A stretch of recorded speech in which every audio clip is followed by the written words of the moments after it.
Hey, what's up, Hobby Maniacs? This is Mike Haspel here. I'm shooting from Gamers Haven. I've got Kat with me. Hello. She's got some super secret tech where she's using some makeup sponges to get some really cool blending effects on some miniatures. And we're going to show it to you.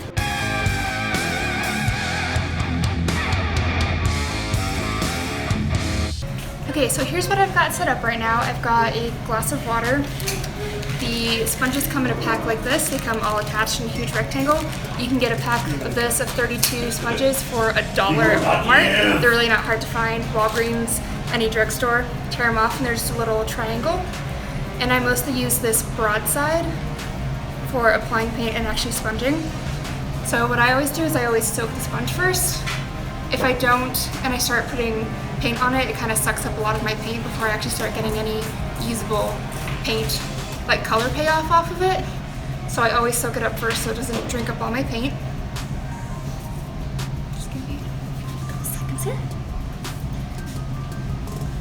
Okay, so the first thing I'm going to show you is if I wanted just to do a base coat of one color all over my ships, I'm going to be doing some dark purple on my Raider. And you just take a brush, your paint, you just paint it on.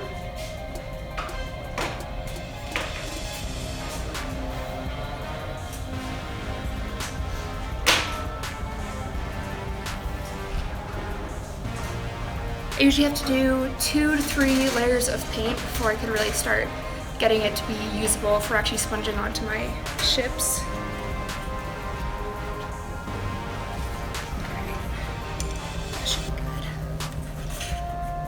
So then, just on my Raider that's already been primed and everything, sponge with your paint.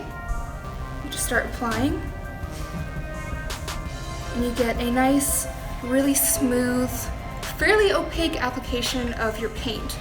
And the really nice thing about using a makeup sponge is that because it's not a brush, you don't get any brush strokes. The sponge is very smooth to the touch, so you get a very smooth looking finish. So if I wanted to base coat the majority of my Raider purple, I could do it pretty quickly with this. Just kind of going across and pressing that on there. About now it's getting kind of patchy in here, so I'd probably reload the paint onto the sponge about now. But that's a really nice way to base coat it. That's another reason that this actually is something I want to do on vehicles, because it doesn't work very well on small surface areas. But when you have something big that you're trying to do, like a tank or Raiders or something, it works really well for those big surfaces. Okay, so what I've done here is I've just cut off a very small piece of the skinny side of the sponge. And so I'm going to be holding it with some tweezers, just a really small bit in here, and I'm going to be using the same color that I would be base coating my Raiders with. Load that up with paint.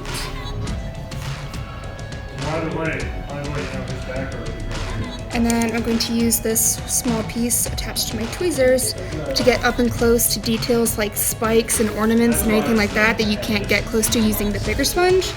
So I would just get nice and close to that. Get all around it best as I can. So now it's covering around the spike as well. Okay, so now I'm going to show you how to do a blending technique where you go from one color into another, into a third or fourth, depending on how many colors you want to do. And using this, it makes a really nice, smooth transition from color to color. So what I'm going to do is I have my 3 colors that I want lined up here. So I'm going to start out with the one I want on the edge. I'm going to put 2 coats of that on my sponge that I did soak and wring out already. Rinse that off. I'm gonna grab some of my next color, and I'm just gonna put it right under that one.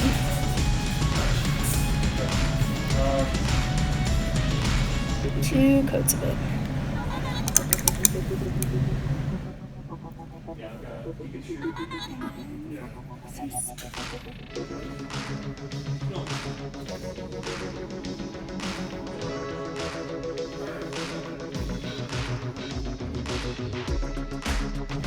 Alright, so now I've got my colors all lined up. I want this one on top, so flip this one over. And then, right here. I'm going to go more side to side at first. Can't see as much silver since it's sort of on the bottom edge, but if I wanted them to blend a little bit more, I would move my sponge up and down a little to get more of a blend. And I would probably have to go through and do another coat of this just because my blue and my silver aren't turning up as much as I would like.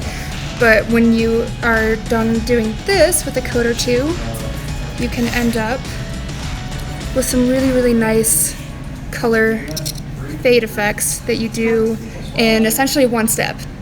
You might need 2 coats of it, but all the colors go on in the same step. Okay, so some final tips and tricks that would be good to know is, first of all, reusing your sponges. This one that I was using for the stripes is a lot smaller than the one I started out with. That's because when the paint dries up and I can't use this edge anymore, you can get a pair of sharp scissors or even a sharp kitchen knife, just lay it down on a cutting board and cut it off, and just cut off the part that has dried paint and you have a fresh edge so you can keep using your sponge. And then I use the skinny side for getting into those nooks and crannies with a pair of tweezers. So always use the most out of your sponge. I know they're cheap, but you don't want to have to run to Walmart every 2 weeks to get more sponges. Also, if you do get your sponge wet before you put your paint on, make sure you wring it out really, really well, unless you want your paint watery. But if you don't wring it out well enough, you go to press on your model and some of the water can come back out and water up your paint. So if you don't want that happening, make sure you wring it out really, really well. Like rub it in your hands, rub it in a towel. It'll still be wet, it'll be soft, and it'll be about time and a half the size it started as, because it's a sponge, it'll puff up. So make sure you wring it out really well if you want your colors to still be thicker paint. Alright, I hope this hack helps someone out, and have fun painting!